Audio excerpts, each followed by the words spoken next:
Donc à la maison, il y avait les bouquins des deux, il y avait les vidéos des deux. Donc les VHS. En cassette VHS, voilà, les bonnes VHS qui pixelisaient, du moins pas qui pixelisaient, mais qui... ça faisait des lignes. Des lignes dessus qui sautaient, qu'on voyait plus rien à la fin, on comprenait plus rien parce que ça avait tellement été passé.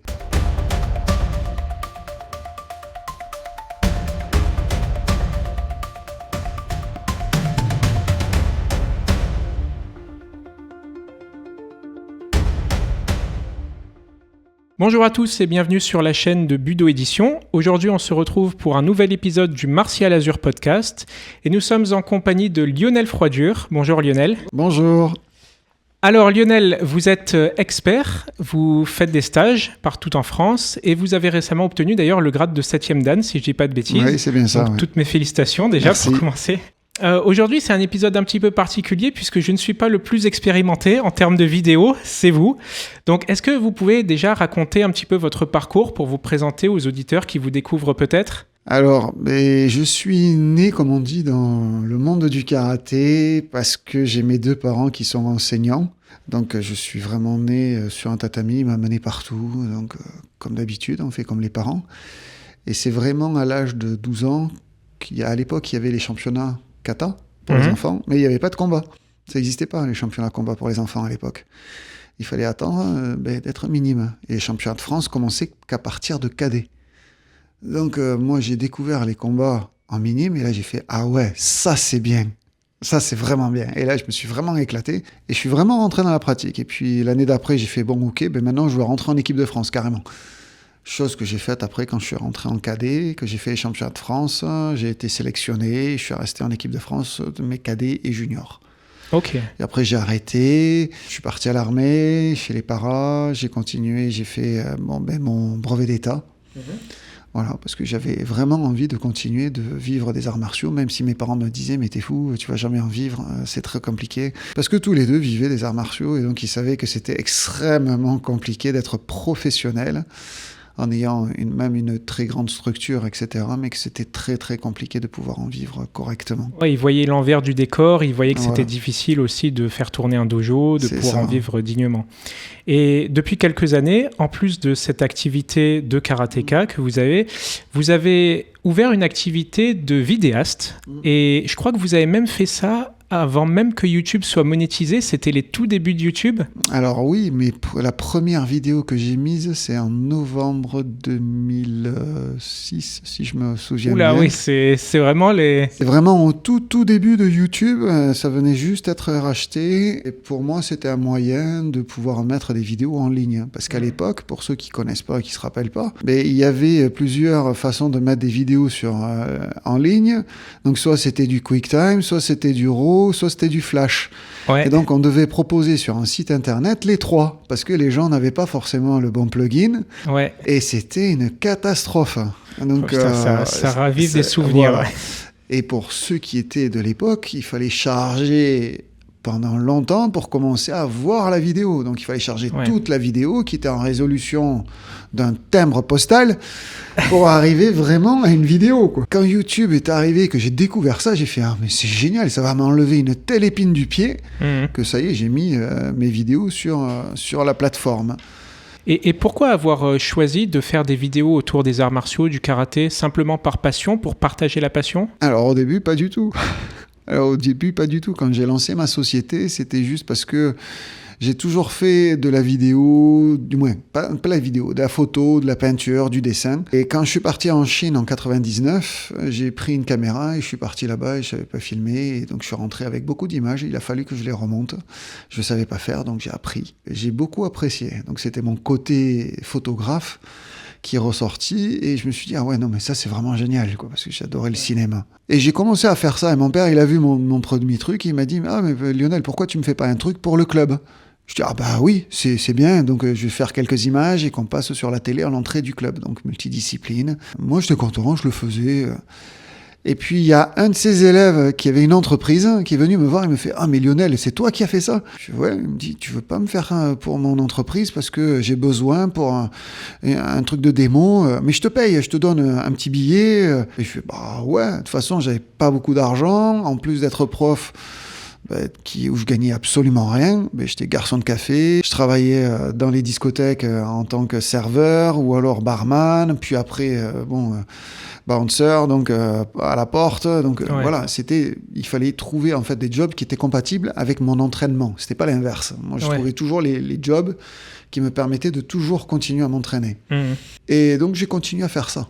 Donc, petit à petit, j'ai commencé à faire plein de petits jobs comme ça, de vidéos, pour des gens qui me connaissaient. Puis au bout d'un moment, je me suis dit, pourquoi pas lancer une société où je fais des vidéos, parce que j'ai fait entre-temps des mariages, j'ai fait des vidéos d'entreprise, d'où le nom Imagine Arts. C'était les arts imaginaires, mais c'est pour ça que le nom Imagine Arts n'est pas du tout lié en fait aux arts martiaux, parce que c'était pas destiné aux arts martiaux à la base. Oui, parce qu'entre ces débuts laborieux que tu racontes et l'état actuel de ta société, de ta chaîne Imagine Arts, il y a un monde je crois que tu as la 2e ou la 3e chaîne la plus grosse, je pense que c'est la 2e parce qu'il y a Karate Bushido, il y a une énorme chaîne avec 1 million d'abonnés, et je crois que tu es juste derrière avec 80 000.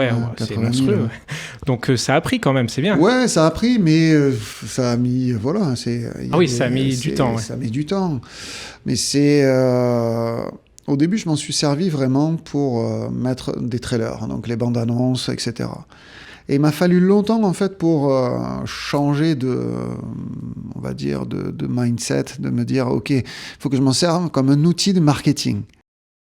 Et non plus juste pour me permettre d'avoir des bandes annonces disponibles aux gens sur mon site internet quand ils viennent me voir. C'est là où j'ai commencé à partager certaines choses. Donc j'ai commencé, moi, à faire quelques petites vidéos, mais aussi de mettre plus d'extraits d'experts, alors qu'avant, j'en faisais pas. C'était que des bandes annonces et ça s'arrêtait là. Il n'y avait pas d'extraits, il n'y avait rien, voilà. Et puis le monde faisant, où les gens demandent de plus en plus, etc. Et moi, j'ai commencé à faire des petites vidéos. Alors au début, on est un peu timide, on est derrière la caméra. Qu'est-ce que les gens vont penser de ce que je suis en train de partager ? Moi, petit pratiquant, il y a beaucoup de critiques. Voilà, c'est un monde très ouvert et très critiqué. Mais il y a aussi beaucoup de retours. Et je le vois encore plus maintenant. Dans les deux sens. Ça veut dire beaucoup de critiques, mais aussi beaucoup de retours positifs. Quand je fais des stages, il y a beaucoup de gens qui viennent me voir, qui sont dans l'anonymat, qui ne laissent pas de messages, mais par contre qui me disent « Oui, Lionel, ça m'aide beaucoup ce que tu fais, merci beaucoup pour tout ce que tu fais depuis tant d'années. » Il y a aussi beaucoup de positifs. Il y a vraiment... non, mais sinon, il ne faut pas être maso, quoi. Il faut arrêter, quoi. Il faut trouver autre chose, quoi. Donc, on ne va pas se mettre juste devant une caméra juste pour faire joli et faire quelques milliers de vues. Si c'est juste pour travailler son image et de se dire, voilà, je suis le plus beau et j'ai une grosse chaîne YouTube. Mais ça ne sert à rien, c'est 80 000. C'est que dalle, en fait. On n'en vit pas. N'en vit pas. Les gens me demandent, ouais, mais bon, tu dois bien gagner avec... Et je fais, YouTube me donne à peu près 150 € par mois de publicité. C'est ridicule comparé au nombre de vues. Regardez combien d'heures vous devez travailler, et moi, le nombre d'heures que je dois travailler pour pouvoir fournir et donner ce genre de choses. Ouais, parce que les gens voient le résultat de la vidéo, ils voient pas tout le travail qu'il y a de montage, exactement. etc. Donc, si je le fais, c'est vraiment par passion et parce que j'ai envie de partager. Et donc, quand je fais, ou comme les dernières vidéos que j'ai faites, sur l'histoire, etc., mais ça me prend énormément de temps de rechercher, mais parce que c'est pas ma formation, je suis pas historien. Voilà. J'avais une question là-dessus, à ce sujet, justement. Cette vidéo dont tu parles, c'est une vidéo dans laquelle tu résumes l'histoire du karaté en un temps record. Je crois qu'elle fait 8 minutes, un truc comme ça. C'est ça. Et je me suis dit, mais attends, il a réussi une super vidéo, il a dû passer, parce que moi je vois un peu l'arrière du décor, enfin j'imagine l'arrière du décor, et je me suis dit, mais il a dû passer un sacré paquet de temps à faire des recherches, à synthétiser, à se dire ça je vais en parler, ça je vais pas en parler, et ça a dû être des heures et des heures. J'ai passé beaucoup d'heures, parce que je pensais aussi que c'était intéressant d'en parler, et parce que il y a beaucoup de gens où on parle d'histoire, etc. On leur recommande des livres, etc. Mais les gens, il y a vraiment ceux qui vont aller lire. Ouais, et après, il y a ceux qui s'arrêteront à la vidéo. Qui vont s'arrêter à la vidéo, ou alors il y a ceux qui vont s'arrêter au livret. Il y a 3 pages, et ça leur suffit. En fait, ils n'arrivent pas à passer au-delà. Mais par contre, ils sont très curieux d'avoir autre chose. Après, faire une vidéo vraiment historique et très profonde, qui prenne beaucoup de temps, ça prend énormément de temps parce qu'il y a beaucoup de recherches, il y a beaucoup de choses à dire. Et je me suis dit, bon, ok, alors il faut prendre le chemin à l'envers. Il faut peut-être essayer de leur donner envie d'aller puiser, d'aller chercher, d'aller creuser par eux-mêmes quelque chose comme on le fait sur le tatami. C'est-à-dire, on leur donne quelque chose, on leur donne, et puis après, on regarde ce qu'ils font avec, quoi. Donc, comme les enfants, on les laisse jouer avec et on voit ce qu'ils en font. Et c'est pas facile à propos de la culture des arts martiaux parce que, encore, la technique constitue le fondement de l'activité des gens dans le club. L'aspect culturel ou historique, c'est vraiment un aspect qui est relégué au second plan pour la plupart des pratiquants. À part peut-être les professeurs les plus anciens qui, eux, au bout d'un moment, finissent par s'intéresser. Mais moi, je vois dans les clubs ici sur la Côte d'Azur en particulier, que j'ai étudié pour mon bouquin, je sais que la plupart des pratiquants, ils ont lu un bouquin technique, parfois 2. Et quand on leur parle d'histoire des arts martiaux, de temps en temps, je trouve des gens qui ont lu des bouquins, mais c'est quand même relativement rare. Je pense que c'est entre 20 et 30% des gens dans les clubs. Non, mais je suis d'accord. Après, il y a vraiment... Je pense aussi que ça vient de l'enseignant. Moi, je vois au dojo à Blagnac, j'en parle régulièrement. Là, comme ce matin, j'étais en stage à Golfe-Juan et je parlais du livre de Funakoshi, Karate-do Kyuhan, qu'on avait déjà discuté ensemble. Ouais. Et j'en parle régulièrement. Et il y a quelqu'un à la fin du stage qui est venu me voir et me dit « Lionel, c'est quoi le nom du livre que tu as parlé ? Parce que ça m'a intrigué. » Et là, j'ai fait « Bon, ben voilà, j'ai gagné. » J'ai gagné. J'ai intéressé quelqu'un à aller prendre un livre et aller s'instruire. C'est pas gagné en plus, parce que en général, les gens recherchent soit une particularité technique, quelque chose, une spécificité qu'ils vont avoir sur le tatami en soi, et pas forcément une culture ou un savoir historique ou ethnologique ou philosophique. Et moi, ces derniers temps, comme tu le sais, je dirige la chaîne de Budo Édition depuis quelques temps. J'essaye, avec les bouquins de Budo Édition, de mettre en avant un peu la culture qu'il y a derrière les arts martiaux. C'est pas gagné quand même. C'est pas gagné, mais en même temps, je crois que c'est ce qui nous différencie le plus avec tous les autres. Les arts martiaux et les sports de point-pied. Et les sports modernes, etc. C'est ce que nous, en fait, on a toute une culture, on a un pan culturel. Et je pense qu'il est même pas encore assez mis en avant. Mais ça, c'est de par les enseignants. C'est quand on parle de cadre, quand on parle de valeurs, il y a beaucoup de gens qui viennent ou qui reviennent à la pratique des arts martiaux alors qu'ils ont arrêté pendant 20 ans. S'ils reviennent à la pratique, et quand on discute un petit peu au début, ouais, ça me manquait de pratiquer. Mais dès qu'on continue un petit peu à creuser la question chez eux, on se rend compte en fait que ça les a forgés au début dans leur jeunesse. Ouais. Les codes, les valeurs et tout ça, et après c'est eux qui les ressortent avec leurs propres mots, et que ça les a formés en fait, ces valeurs du dojo les ont formés pour toute leur vie. Ouais, ils les ont intégrés. Ça les a impactés. C'est vraiment quelque chose qui est fondamental dans les arts martiaux, c'est des valeurs, une culture que l'on met en avant. C'est pas changer on va dire de religion, parce qu'il peut y avoir aussi un aspect très religieux. Oui, ésotérique. Ésotérique, etc. Mais il y a des valeurs qui sont prônées, qui sont mises en avant et que tout le monde est d'accord pour dire que ce sont des belles valeurs et qu'il les faudrait encore un petit peu plus dans nos jours, dans notre société, parce qu'elles se perdent. Et qu'on a un atout majeur avec tout ça, avec ces livres-là, qui amènent de très belles choses, et en même temps, mais de les appliquer déjà au début au dojo. Après à la maison, et après essayer de l'appliquer dans notre vie de tous les jours. C'est pas évident, je le dis toujours.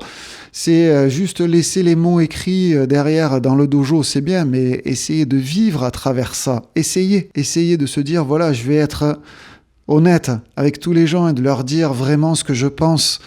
Pas me cacher, pas faire semblant, juste être honnête. Mais rien que déjà ça, c'est pas évident dans notre société. Ça me rappelle ce que disait Bruce Lee de s'exprimer librement.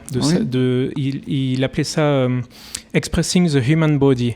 Il disait que s'exprimer par le corps, c'était aussi exprimer honnêtement ce qu'on est au fond de soi. Et je suis en train de relire des trucs sur le Tao du Jeet Kune Do en ce moment, donc ça me revient. Et effectivement, c'est quelque chose qui est remarquable quand un pratiquant il arrive à aller jusqu'à ce niveau-là. Ça demande quand même quelques années. Oui, puis de l'engagement aussi, je pense. C'est comme pour toute discipline. À un moment donné, il y a un choix à faire. Soit on vient 2 fois dans la semaine, et puis si je viens pas 2 fois, je viens qu'une fois, voire pas. Mais c'est pas grave, de toute façon, j'envoie même pas un message à mon sensei, mais c'est pas grave. Et après, il y a les autres qui vont faire cet effort. Rien que déjà, ils sont absents une fois, mais juste avant, ils vont t'envoyer le message pour te dire « Oui, je suis désolé, je ne peux pas venir, j'ai un empêchement. » Rien que déjà là, on a un cadre supplémentaire qui n'existe pas chez les autres. Donc, on a un cadre qui rentre dans le respect. Le respect, c'est pas juste saluer, c'est respecter les gens. L'enseignant, il est là pour t'enseigner. Tu prends des cours avec lui. Donc, c'est normal que tu lui dises que tu sois pas là ou que tu sois pas là. Après, ça va rien changer au cours. On est d'accord. Mais c'est juste une façon de faire et ça fait toujours plaisir. C'est une correction. De dire, ok, je fais des cours pour des gens qui prêtent attention à moi et qui prêtent attention à ce que j'enseigne. Et à partir de ce moment-là, la relation avec cette personne change. Ouais. Si lui, il fait attention à toi, toi, tu fais attention à lui. Oui, c'est une belle relation qui est en général dans les dojos entre les professeurs et les élèves. Moi, je suis dans une salle à Nice où je suis secrétaire dans un club de boxe, mais on a aussi dans le même complexe sportif le club de judo, le club de karaté, etc. D'ailleurs, ce qui est marrant, c'est que sur la porte de notre club de boxe, on a le code moral du judo qui est affiché. Donc, comme quoi, ça inspire tout le monde. Et je vois bien qu'ils essayent de véhiculer ces valeurs-là aux jeunes, que ça fait aussi vivre la vie civile. Exactement. Pas que dans le cadre stricto sensu du dojo, mais que ça fait rayonner un peu la culture en dehors. Quoi qu'il en soit, j'aimerais te demander justement, tu as parlé du livre de Gishin Funakoshi, Karate Dokyoran. Est-ce qu'il y a quelques livres, à part celui-là, qui t'ont marqué, qui t'ont influencé ou qui ont changé ton point de vue sur les arts martiaux à certains moments de ta pratique ? Ça dépend des temps, dans le temps-espace. Le livre de Funakoshi, donc Karate Dokyoran, est très bien. Mais quand tu le lis, que tu as 25 ans et que tu sors de la compétition, tu viens juste de passer ton brevet d'état, tu le lis, mais bon, c'est comme quand tu viens de sortir un livre de Louis Croix-Vébaton. Ouais. Tu vois, voilà. C'est bon, ok, tu l'as lu, mais tu le reposes et puis tu l'oublies, quoi. Et puis un jour, tu reviens dessus et tu fais « Ah ouais, ça c'est intéressant ». Et puis, c'est comme les livres sur Motobu Sensei, donc de la même époque. C'est pareil, c'est le genre de truc, en fait, à un moment donné, ça percute pas. Ouais. Ça percute pas parce que t'es pas mûr, il y a quelque chose qui est pas prêt. Ouais. Et après un certain moment, là, ça percute et là, tu commences à relier tout. Et là, tu fais « Ah oui, mais je suis passé à côté de ça, j'ai pas vu ça, mais pourtant, je l'ai déjà lu, ce livre. » Et tu vois, mais il y a certaines choses qui se font, que tu as créées tout au long de ta pratique, ou que tu as vécu, ou qu'on t'a dit. Et puis, à un moment donné, tout s'assemble, et à un moment donné, ça fait une étincelle. Mais c'est ce cocktail que tu as préparé pendant de nombreuses années. Donc, des livres que tu as lus, des rencontres. Et puis un jour, ça fait une espèce d'éclair. Et ce jour-là, c'est vraiment révélateur. Et je pense pas que ça soit juste un livre qui te révèle vraiment quelque chose, mais c'est un ensemble. Mais parce qu'il fait partie d'un écosystème complet, quoi. Donc quand tu as quelqu'un qui te dit « Oui, mais dans le karaté, il n'y a pas que du poing et du pied, il y a aussi des projections. » Puis au début, tu le regardes, dans les années 80, tu le regardes, tu dis « Mais qu'est-ce qu'il me raconte, lui, à part des balayages, il y a quoi ?» Voilà, et puis c'était les balayages, juste lui envoyer un bon coup de pied dans le mollet pour qu'il tombe, quoi. Donc c'était même pas... Mais c'était sommaire. Ouais, c'était très sommaire, quoi. Donc quand on te disait ça, tu l'écoutais pas. Parce que personne ne parlait de ça. Après, tu retombes sur des livres et tu fais « Ah mais ouais, mais il avait raison. » Et puis après, tu rencontres une autre personne, etc. Et tu lis et puis tu augmentes ta vision, ta perception des choses et tu commences à te faire ta propre opinion. Tu grandis, tu mûris dans ta pratique, dans l'âge aussi. Et ce qui fait que tu remets en cause ce qu'on t'a dit et que tu prenais comme des vérités. D'ailleurs, en parlant de technique, on parle des balayages. Tu pratiques un Shotokan traditionnel. Tu es plutôt proche du l'Ajika ou du Shotokan français de la FFK? Idée. Aucune idée. Parce que je crois que c'est ton père qui t'a enseigné, oui? Oui, mon père et ma mère. Ouais. Et eux-mêmes, ils avaient eu quel professeur? Alors eux, ils suivaient, mais ils étaient un petit peu loin, ils étaient à Toulouse, mais mon père, à l'époque, il avait 2 sensei, on va dire. Il y avait Kaze Sensei, qui voyait. Et puis après, l'autre qui l'aimait beaucoup, mais qui voyait jamais, c'était Kanazawa Sensei. Donc à la maison, il y avait les bouquins des deux, il y avait les vidéos des deux. Donc les VHS. En cassette VHS, ouais. Voilà, les bonnes VHS qui pixelisaient, du moins pas qui pixelisaient, mais qui... Ouais, ça faisait des lignes. Des lignes dessus qui sautaient, qu'on voyait plus rien à la fin, on comprenait plus rien, parce que ça avait tellement été passé. Ils n'ont pas connu Robert Lasserre? Non, peut-être qu'ils sont pas si vieux que ça, tes parents. C'est possible. Robert Lasserre, c'était... Ça me dit quelque chose. Hein. C'est un gars qui a publié des bouquins sur le karaté dans les mêmes années que Henry Play. Ouais. Dans les années 60, 70, il publiait des bouquins. C'était un judoka, enfin c'était 2 frères, les frères Lasserre, qui étaient judokas à l'origine. Okay. Mais il y en a un des 2 qui a publié des trucs sur le karaté, qui s'était mis au karaté, mais je sais pas s'il a beaucoup enseigné le karaté. Moi, je connais que les bouquins de Lasserre. Ça me dit pas grand-chose. Hein. Ça me dit pas grand-chose. C'est possible, hein, mais là, il faudrait... En tous les cas, ils avaient un karaté qui était à mi-chemin entre donc celui de Kaze et de Kanazawa. Donc Kanazawa, il avait créé le SKIF vers la fin, et Kaze, il avait un karaté très ancré, très martial. Très ancré, et en même temps, il commençait déjà à se séparer de la JK. Après, pour revenir sur moi, oui, j'ai une formation classique Shotokan. Ouais, voilà. Et puis tu as été en équipe de France, donc j'étais combattant, aussi. Voilà. Donc à la base, moi, le kata, c'était comme Dominique, c'était catastrophique, quoi. Donc, et puis c'était une punition de faire des katas. Ouais. Après, ça a changé. On a fait quart de finale au championnat de France par équipe, quoi, en kata. Donc où j'étais dedans. Donc voilà, en senior. Donc là, tu dis, bon, ok, tu montes au championnat de France, tu fais quart de finale, mais c'était pas mon cœur de pratique. Mais j'ai commencé à y prendre du plaisir, tout ça, mais ça a toujours été la pratique du combat. À quoi me sert la pratique si ce n'est d'aller vers le combat? Ouais. D'ailleurs, c'est le but des katas. Hein. À la base, oui. Voilà, c'est ça. Donc, quand on me demande, ouais, mais t'es pas vraiment Shotokan, je dis, non, moi, je suis un pratiquant. Et si on pouvait m'enlever le label Shotokan et qu'on me disait, je suis juste karatéka, ça m'irait très bien. Ouais. Parce que... C'est marrant, tu as une vision très proche de celle de Funakoshi. Il était aussi opposé au style en karaté. J'aime pas ces formes parce qu'en même temps, ça renferme les gens. C'est vrai. Ça les renferme dans leur pratique, dans leurs croyances. Ça les renferme entre eux, de rejeter tout ce qui vient de l'extérieur.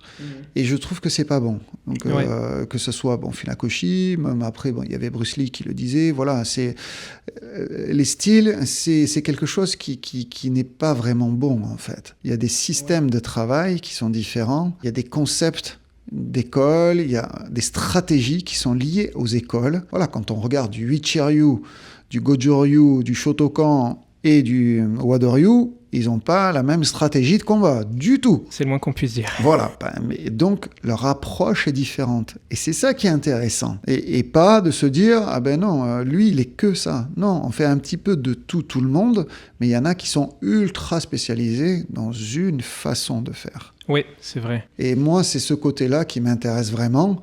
C'est cette polyvalence d'être karatéka et de se dire, en fait, c'est pas le style que tu dois choisir, c'est toi d'abord, et après le style va s'imposer à toi, parce que tu vas découvrir en fait que rester de face à face et d'encaisser en permanence comme un Uichi, ça ne te correspond pas, parce que tu fais 1m50 et 45 kg, et que ça serait mieux que tu apprennes à esquiver. Voilà, si tu fais 1m90 et que tu fais 95 kg et que tu es plein de masse, etc., forcément que ça te plaise, parce que tu as plus de chances que ça marche pour toi. Il faut savoir après naviguer dans le travail, et c'est pour ça que j'aime beaucoup le travail de Mushizuki Sensei, Minoru, où à l'époque, dans son dojo Yosekan à Shizuoka, ça travaillait karaté, ça travaillait kido, ça travaillait judo, ça travaillait du iaido, on faisait tout. Et à un moment donné, Sensei, il disait, toi, tu allais plus faire ça, quoi. Parce qu'il voyait qu'il y avait une prédisposition à faire quelque chose. Tout le monde faisait tout au début, mais c'était juste pour avoir une base globale. Et après, suivant les dispositions de chacun, il est dirigé vers tel ou tel un chemin. C'est la manière la plus naturelle de faire. D'ailleurs, la plupart, je pense, des pratiquants de l'époque d'Okinawa, donc Minoru Mochizuki, c'était à Shizuoka, donc c'est au Japon métropolitain. Mais à Okinawa même, j'ai l'impression, en tous les cas, moi je défends ce point de vue-là, que la plupart des profs de karaté pratiquaient le karaté un peu comme nous, on pratique, en tous les cas, comme avant qu'il y ait le MMA en France, les gens se faisaient leur propre MMA, si tu veux. C'est-à-dire que Gishin Funakoshi, il avait 2 professeurs principaux, et ces deux professeurs, en fait, Itosu et Asato, ils avaient 2 karatés très différents, pratiquement aux antipodes. Et en plus, Funakoshi, en plus de ces 2-là, il a eu d'autres profs. Il a étudié auprès de Matsumura, auprès d'autres.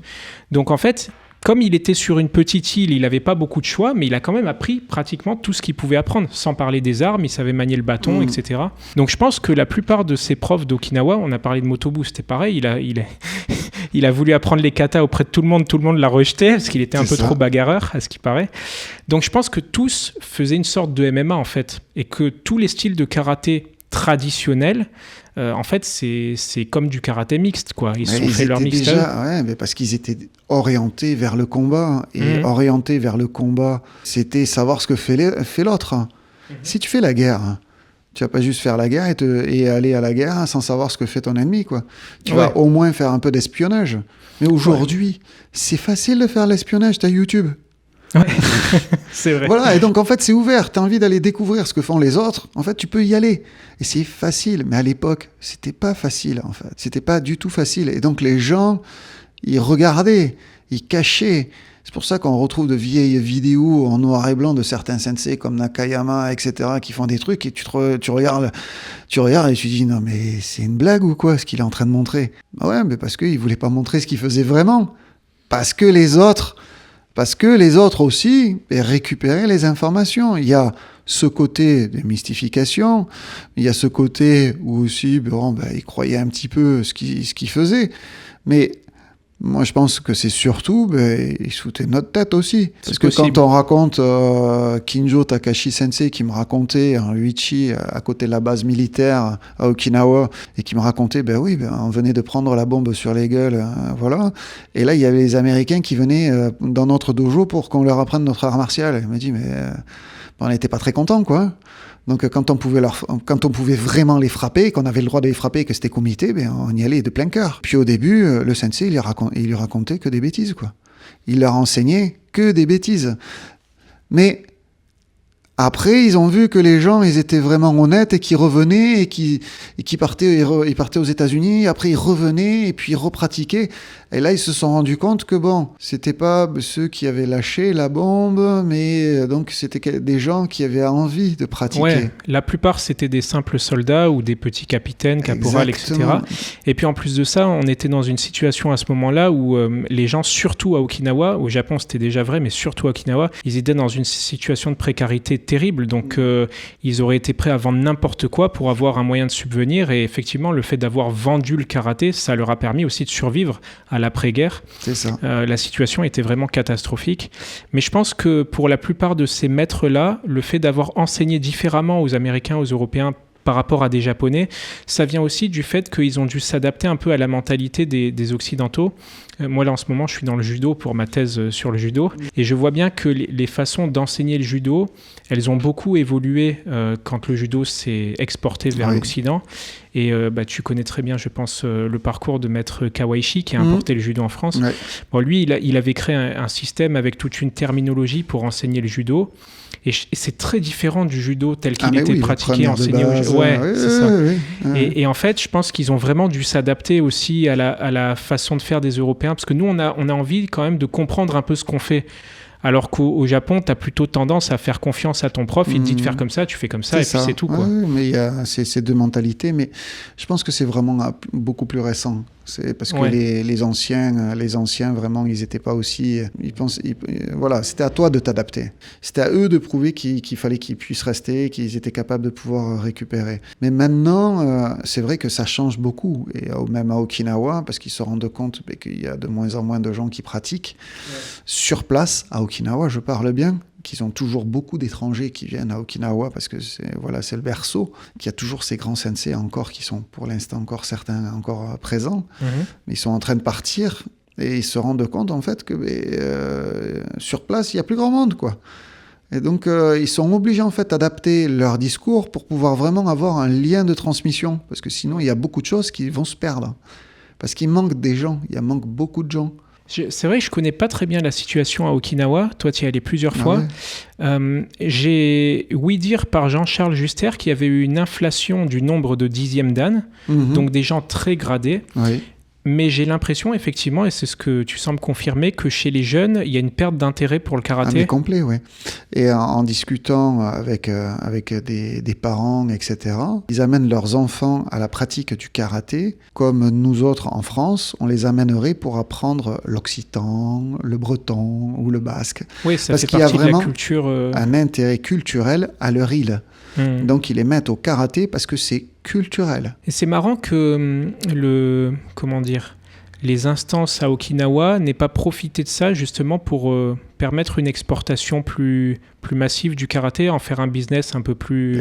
Ils essayent, mais ça a déjà été pris depuis très longtemps par les autres, et ça a déjà été récupéré, et puis il y en a partout maintenant. Ouais. C'est beaucoup trop tard en fait. Ils ont mis des grands centres, ils ont créé un grand centre pour pouvoir faire des grands séminaires.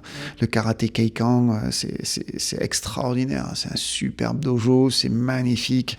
Le parquet, à la japonaise, quoi, ça glisse, c'est tout seul, c'est génial. Voilà, c'est extraordinaire. Ils ont quand même des infrastructures.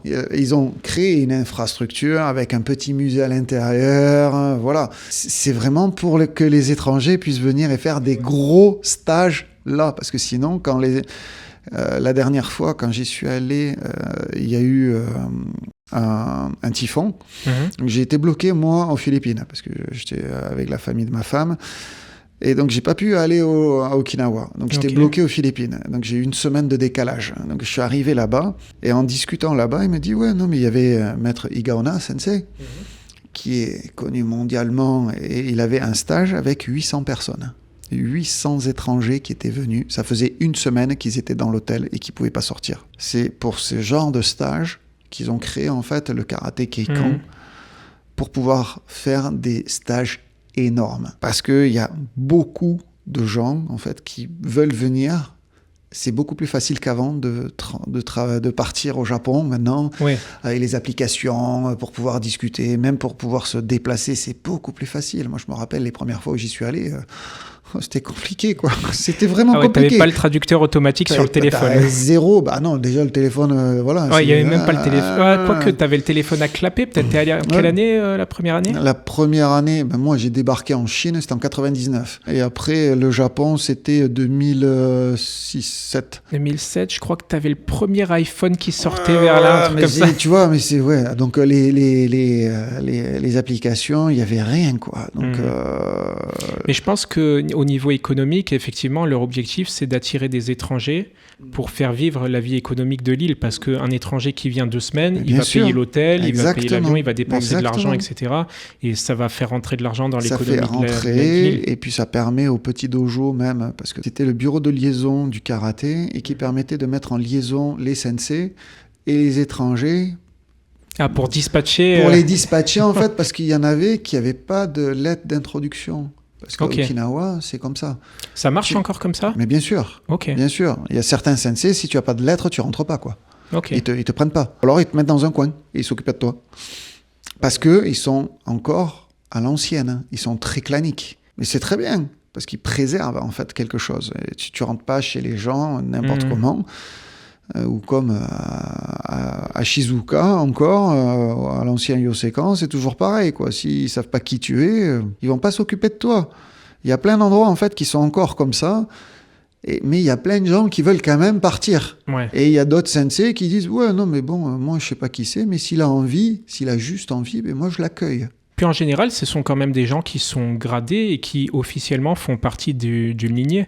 Par exemple, si c'est un pratiquant même niçois, il fait forcément partie d'une lignée, soit de la JICA qui s'est diffusée en France, soit... Oui, mais il vient pas de quelqu'un qu'ils connaissent. Mais ouais. Moi, je suis allé dans beaucoup de dojos, j'ai rencontré beaucoup de sensei, et à chaque fois, en fait, j'étais introduit par Oshiro Sensei, et qui allait et disait, oui, vous pouvez...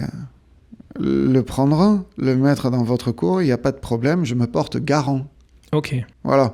Donc en fait, s'il y avait un problème avec moi, c'était pas moi qui allais prendre, c'était lui. Ouais. Donc quand tu fais une lettre de recommandation, en fait, c'est ça, c'est comme à l'ancienne.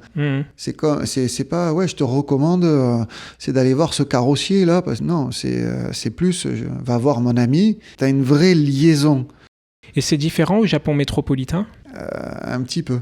À Tokyo, par exemple, ça doit être quand même plus ouvert, non? Plus ouvert, c'est plus ouvert. Après la JICA, on peut y aller beaucoup plus facilement. Les quartiers généraux sont ouverts, donc tu peux t'entraîner. Tu n'as pas accès à tous les sensei, etc. Bon, mais c'est parce que c'est très gros, parce que c'est une grosse industrie. Dans le sens industrie, il ne faut pas prendre le côté marketing, etc. Mais c'est juste parce qu'ils sont très nombreux, ils sont présents sur la planète entière et qu'ils ont des succursales un petit peu partout. Et donc, c'est énorme. Je réfléchis, mais je ne sais même pas qui gère en ce moment la JICA, tu vois. Où? À Tokyo. Qui sont maintenant les pontes de la JICA? Tu as des responsables, ceux qui sont les administratifs. Après, tu as les têtes d'affiche. Pour l'instant, les têtes d'affiche de la JICA, c'est Naka Sensei, quoi. Ah, Tatsuya Naka. Voilà, ok, Tatsuya d'accord, Naka, oui. C'est une des têtes d'affiche de la JICA parce que il a le vent en poupe, parce qu'il y a YouTube et que moi, je suis allé m'entraîner avec lui là, en novembre. Et je suis allé dans son dojo et c'était génial. Mais il est exactement pareil. Voilà, je l'avais déjà rencontré à Toulouse en stage. Mm-hmm. Je me suis dit, bon, ok, il m'intéresse ce gars. J'aimerais bien le rencontrer, mais chez lui, pour voir comment il est chez lui. Est-ce qu'il est vraiment comme ça ou c'est du jouet parce qu'il est avec des Occidentaux? Non, en fait, il est tout le temps comme ça. Ok. Et ça me plaît. Donc, et voilà. Et... Il avait joué dans un film Kurobi. Ouais, la ceinture noire. Ouais. Il a une chaîne YouTube qui est un peu particulière pour le Japon parce qu'il fait des rencontres entre les profs de karaté, lui-même au début, puis après d'autres profs, un prof de Wing Chun. Et il fait des vidéos assez intéressantes. Et la personne avec qui il avait fait ce film, qui est son rival est aussi un sensei d'Okinawa, qui est Goju. Ok. Et qu'on voit de temps en temps, en fait, dans certaines vidéos de Kurobi. Ok. Et donc, les gens à la JICA, là, maintenant, voilà, il y a vraiment Tatsuya Naka, quoi, qui a un vent en poupe énorme, de par sa médiatisation, ce qui est énorme. Et c'est très bien, parce que bon, il a bonne presse pour beaucoup de gens, même des non-karatékas. Alors qu'avant, ils n'avaient pas très bonne presse. Okay. Parce qu'ils étaient un peu étriqués dans leur façon de faire et dans leur vision, alors que lui, il a une vision beaucoup plus ouverte et il est plus il rassemble. Ouais, c'est ce qu'il faut pour diriger une fédération. C'est le principe même de la fédération, c'est de fédérer les gens. C'est fédérer les gens autour d'une pratique. C'est pas de leur faire dire on va faire la même chose. On va travailler dans une même direction. Mais c'était pas du tout le cas des premiers pontes de la JICA. Parce qu'eux-mêmes avaient appris le karaté au sein des universités au début. Oui, et en fonction les trois universités principales. Mais après, je pense qu'avec ce que tu as fait comme études dans l'histoire, etc., et tout ce que tu fais dans les arts martiaux, tout ce que tu connais, je pense que tu pourras vérifier, attester. C'est qu'au début, tu as le grand sensei qui met en place. Mm-hmm. Après, tu as les premiers, en fait, qui sont les premiers uke, et qui vont devenir les premiers élèves et qui vont devenir en fait les premiers qui vont permettre en fait de sécuriser en fait l'enseignement. Ils vont sécuriser l'enseignement du maître qui a été fait, donc ils vont le figer dans le marbre. Et à partir de là, il y en a d'autres qui vont commencer à l'exporter. Ouais, c'est un peu ça. Et ça se fait en plusieurs étapes. Et puis il y en a de temps en temps, en fait, ils exportent la méthode figée et le truc, il est figé à un instant T du sensei. Alors, soit c'est quand il était jeune, soit c'était juste avant qu'il meure. La même chose avec Bruce Lee, d'ailleurs. Les gens qui l'ont connu à diverses périodes enseignent soit le Junfan, soit le Jeet Kune Do. Oui, et ils n'enseignent pas du tout la même façon. Mais pour Funakoshi, il y a une particularité quand même, c'est que la plupart des gens qui ont appris son karaté l'ont appris au sein des universités. Donc, c'était des gens qui allaient à l'université, et comme tous ceux qui vont à l'université, le karaté ne constitue pas leur objet d'étude. En général, ils étudiaient l'économie. Je crois que, comment il s'appelle, Kaze, il étudiait l'économie là-bas. Ils allaient au cours de karaté après leur journée d'université. Et en fait, c'était un entraînement qui était assez succinct, mine de rien. Donc, ils allaient 3-4 fois par semaine maximum. Mais je pense à l'université, surtout au Japon dans ces années-là. C'est quand même assez rigoureux. T'as forcément des travaux à rendre, universitaires, etc. Tu peux pas passer ta nuit au karaté après être allé à l'université. Et ils avaient en fait une formation qui était très succincte. Et c'est pour ça qu'ils insistaient sur les bases. Parce que beaucoup n'avaient appris que ça. Mais bien sûr. Et puis, en même temps, il faut le rappeler, c'est Funakoshi, il a un rôle essentiel pour la mondialisation du karaté. C'est lui qui a permis au karaté de partir. Mais c'était un instituteur et c'était pas un grand maître de karaté, quoi, quand il est parti d'Okinawa. Donc, c'était pas non plus aussi quelqu'un, même s'il avait une vision éducative, comme avait eu Kano avec le judo, etc. Il a eu une vision éducative qui a fait énormément de bien, mais c'était pas quelqu'un qui avait un niveau profond dans son enseignement. Bah d'ailleurs, Kano l'avait un peu débouté parce que Gishin Funakoshi voulait rentrer à la Dai Nippon Butokukai. Oui. Et je crois qu'il lui avait accordé, putain, je veux pas dire une connerie parce que je me souviens plus, mais je crois qu'il lui avait accordé le titre de Renshi, alors que quand c'est Kenwa Mabuni qui est allé quelques années plus tard, pas beaucoup plus tard d'ailleurs, il l'avait accordé le titre de Kyoshi, enfin un titre plus haut. Ouais. Et donc c'est surprenant, tu vois, pour des gens qui se disent, bon, tous les styles se valent plus ou moins normalement. Et il y a une photo qui est assez parlante, où on voit Funakoshi debout, derrière Kenwa Mabuni qui est assis et d'autres gens autour de Kenwa Mabuni. Et tu vois, je me suis toujours demandé à quel point, en fait, Funakoshi, il était respecté pour son karaté ou pour son rôle de diffuseur. Ouais. Ça, c'est difficile à savoir malgré tout. Le problème, c'est qu'il manque d'archives, quoi. Peut-être, ouais. Ou alors... Les archives sont écrites par certaines personnes. Et quand sont écrites que par les gens qui sont dans l'entourage d'une personne et qui sont favorisés à raconter les bons côtés de l'histoire, on le voit dans toutes les histoires du monde, où l'histoire, il faut la prendre avec des pincettes. Je connais pas l'état, il faudrait que je demande un jour à Jean-Charles Juster, il doit savoir bien mieux que moi ça, je connais pas l'état des archives à Okinawa. Je sais que pendant la Seconde Guerre mondiale, ils ont perdu énormément de documents, mais je sais pas s'ils ont tout perdu sur le karaté, je pense qu'il doit rester quand même pas mal de choses. Et même, tu vois, des témoignages oraux, bon moi je suis spécialiste de l'histoire orale justement à cause des arts martiaux, des témoignages oraux des élèves de Funakoshi ou de leur famille, de leurs fils, de leurs petits-enfants, des gens qui ont connu Funakoshi avant qu'il aille au Japon métropolitain. À mon avis, ça doit être intéressant, il doit y avoir des trucs à rechercher, tu vois. Il doit, mais il y a un gros travail, voilà, c'est de vraies recherches d'historiens. Et c'est là où... C'est pas gagné. Non, mais voilà, c'est vraiment un travail, quoi. Et puis, il faut le faire d'une façon méthodique et pas n'importe comment, quoi. Donc, c'est pour ça que, tu vois, quand je reviens sur les vidéos, tu vois, et là, je vais en sortir une prochainement sur les années 50, qui sont les années charnières en France, avec l'arrivée des premières ceintures, des premiers sensei. Voilà, et puis aussi, play, voilà, tu vois. Et donc, c'est vraiment la décennie charnière en France pour le karaté. Et comment tu te renseignes quand tu fais une vidéo comme ça ? Ah, là, ça va être l'interrogation d'histoire. Fais gaffe. Voilà. Alors, comment je reclasse en fait tout ce que j'ai lu en fait et je reprends et je recoupe tout. Ok. Donc, si j'essaye d'avoir des points multiples de différentes origines, tu croises les sources. De plusieurs sources qui confirment la même chose. Ok. Et à partir de là, soit c'est bon, soit c'est pas bon. C'est comme à un moment donné, je vais parler de Hiro Mochizuki et je vais lui dire, voilà, c'est dans les années suivant les sources. Parce qu'ils n'arrivent pas, parce qu'il y a deux grands courants de sources. Pourtant, j'ai fait l'interview avec Hiro et ses deux fils. Et il raconte un truc, et il n'est pas entre les deux, quoi. Et donc lui, il est en plein milieu entre les deux. Mais les sources qui sont rapportées autour sont à droite et à gauche du temps. C'est pour ça que c'est intéressant le moment où tu recueilles la mémoire aussi des gens, parce que tu l'interviews quand il a 30 ans ou quand il a 80 ans, il ne te dira pas le même truc. Exactement, parce que la mémoire, elle change, et puis tu ne te rappelles plus exactement quel moment. Mais donc, tu dois l'avoir, le bouquin sur Minoru, sur Hiro, pardon, le Budo en héritage, qui est chez Budo Édition. Là, il y a un gros passage sur la partie où son père était actif, et il y a des infos. Mais c'est un travail sérieux que tu dois faire parce que effectivement recouper toutes les sources, même si c'est des sources de seconde main, c'est-à-dire des bouquins déjà faits par... C'est déjà... Et déjà essayer d'être le plus rigoureux possible.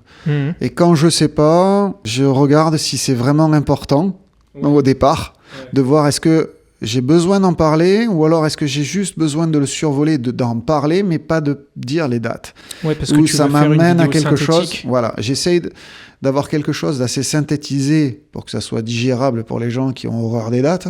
Voilà, comme moi je l'étais avant. Maintenant, je trouve ça marrant. Ok, restons zen.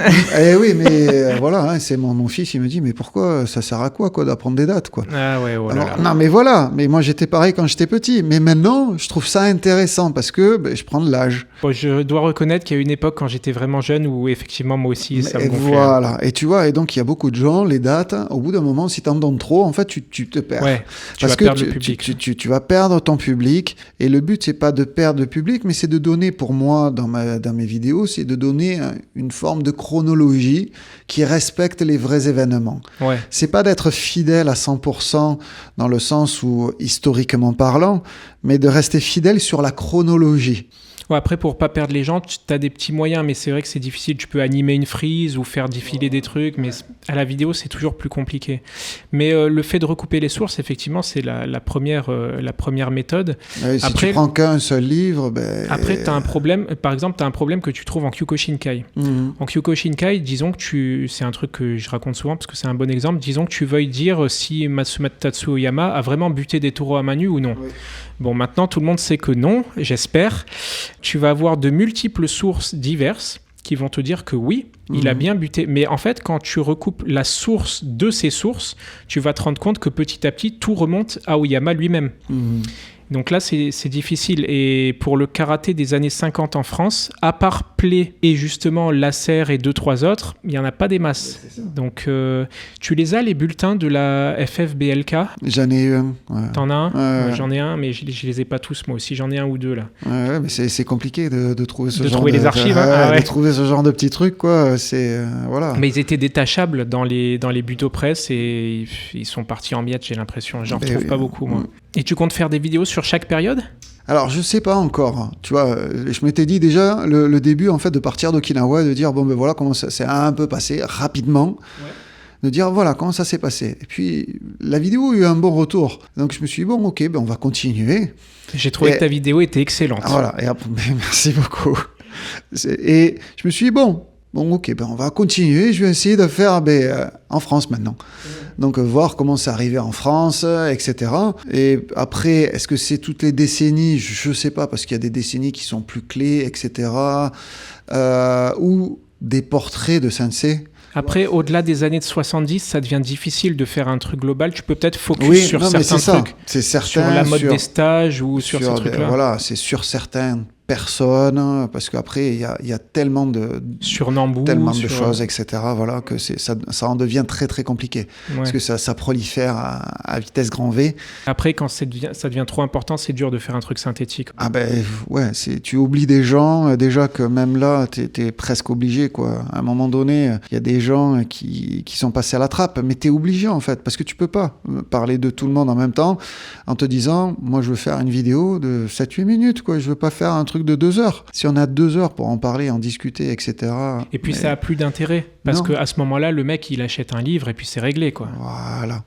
La vidéo, il faut que ça attire aussi un public un peu plus jeune, ou peut-être qu'il va mettre ça en mangeant à midi, ou je sais que les vidéos, souvent les gens ils les consomment comme des podcasts un peu, c'est-à-dire dans les transports, ce genre de choses. Donc faut que ce soit quand même écoutable, quoi. C'est ça. Moi, je me rappelle que j'avais voulu faire un peu ce que tu as fait là. J'avais voulu faire l'histoire du karaté en 1 minute, en 5 minutes et en 50 minutes. Ouais.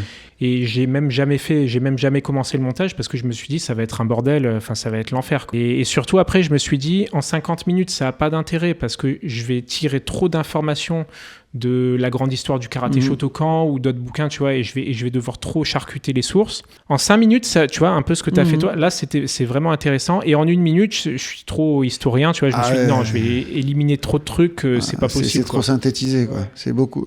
Après, c'est à la mode, hein, si on fait des... Ouais, je sais, ils font des shorts.